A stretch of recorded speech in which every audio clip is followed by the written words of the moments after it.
Joy Law Firm and Ashley Furniture honors remarkable women.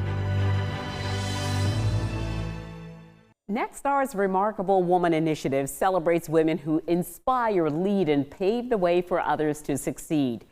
Katie Stagliano thinks our news crew showed up at her church to videotape a segment about good news and remarkable women in the community. But what she doesn't know is that judges have selected her the Lowcountry's Remarkable Woman for 2026.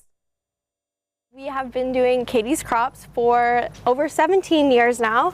It started when I was in the 3rd grade. Surprise! Oh, this is so... We hear that some remarkable things are going on in Somerville, and so Rob and our News 2 family decided to come by and find a remarkable woman. You guys are gonna make me cry! Well, guess what?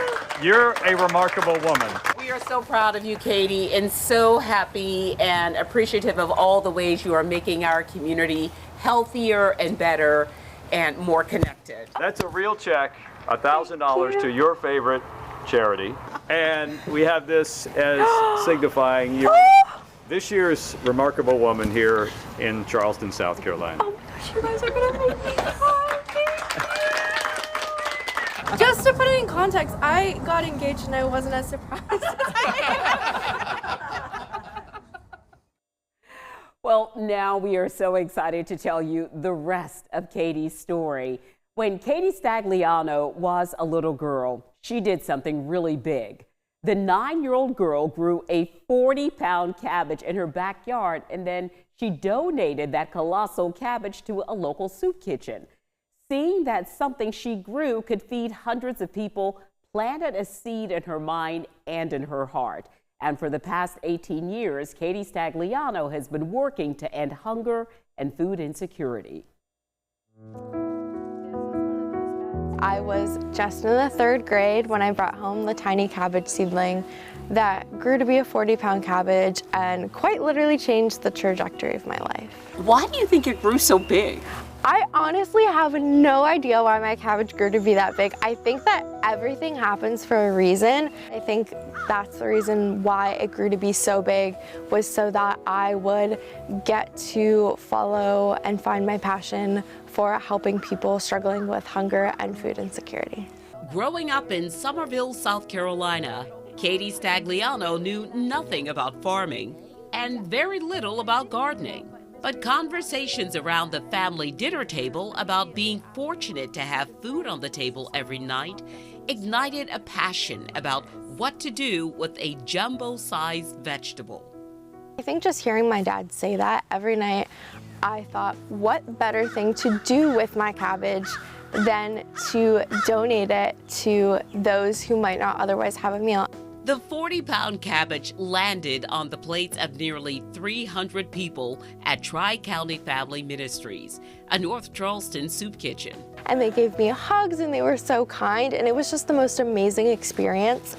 She was only 9 years old, but bolstered by the experience, so Katie asked her elementary school to allow her a plot of land to grow vegetables at school. The idea sparked a movement. Katie's Crops became a nonprofit that would help feed the world. People really began to hear about what I was doing, and I began to hear from kids across the country, and they had heard about Katie's Crops and how we were donating produce to those in need from these gardens, and they're like, how can we get involved? And so that is really when it all snowballed, and Katie's Crops took the next step from starting vegetable gardens in my backyard and at my school to starting them across the country. Any idea how many gardens exist now as a result of Katie's Crops? A number that I could tell you is that our amazing youth growers from across the country, and from the past 18 years, we are now on track this year to hit 1 million pounds of produce that we have grown and donated to those struggling with hunger and food insecurity which is something we are so excited and so proud of. Katie, I know that though you've had incredible success, you've also met some challenges along the way. So back in 2010, one of the only soup kitchens in the Somerville area actually shut their doors due to lack of funding. We were walking up there with baskets and there was just a sign on the door that said, "We regret to inform you, but we've had to close our doors." When that soup kitchen closed, Katie created Katie's Crops dinners to make sure people facing food insecurity would still enjoy nutritious meals. Initially feeding about 50 people each week, but more than 10 years later and relying on community partners, Katie Crops Dinners hands out more than 700 meals weekly through their drive-through distribution. Definitely have had your share of accolades and awards as a result of your hard work. Now, Remarkable Woman nominee 2026. How does all of that make you feel? I don't like to focus too much on the awards and recognition, but it does bring me joy that I'm able to share my story because of it with so many people across the country and hopefully inspire them and show them the impact that they can make. I am so just humbled and honored that people think that I am worthy of this recognition, but I truly could not do what I do without the support of our volunteers, of just everyone who makes it possible for Katie's Crops to serve our neighbors in need.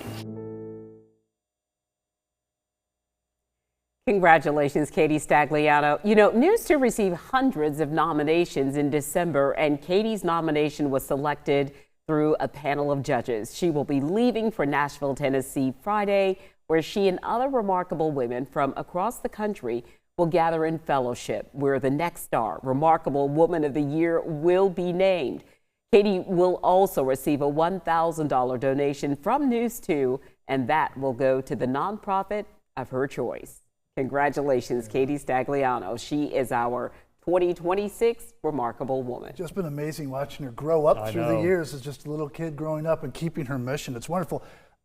She was an everyday hero a couple of years ago, and the one thing that stood out to me is when I went up there and did the interview and shot the story with her, the kids that she was teaching along the way. Yeah. And just, this is how you do it, this is how you grow, and just keeping it going, and just her teaching and motivating the children, young kids, to do the same. I think I agree with Brendan. That is the most important thing to her, and she says it all the time. When we were there for the reveal, who was running around doing a lot of the work? 4, 5, 6-year-olds, they were doing the work. I got to give a special shout out to Erin Hartline, who runs kind of the crops, if you will, the garden, and she was our mole, if you will. We had to find out, is Katie going to be around, and where's she going to be, and can she go to Nashville? And Erin, thank you so much for your help. It really meant a lot, and we were able to surprise her right there at the church. And that is a well-oiled machine. It most certainly is, and Katie talks about it. Though she gets a lot of the recognition with her name being there, she always talks about the support of her parents, who are just incredible people, and her amazing brother, who is working on his own nonprofit. So again, it does take a village, and that village is strong, and it's also filled with vegetables. Yeah, we wish her the best of luck in Nashville. Yeah, have fun in Nashville. Bring it home. I think she will. Has a great chance. All right.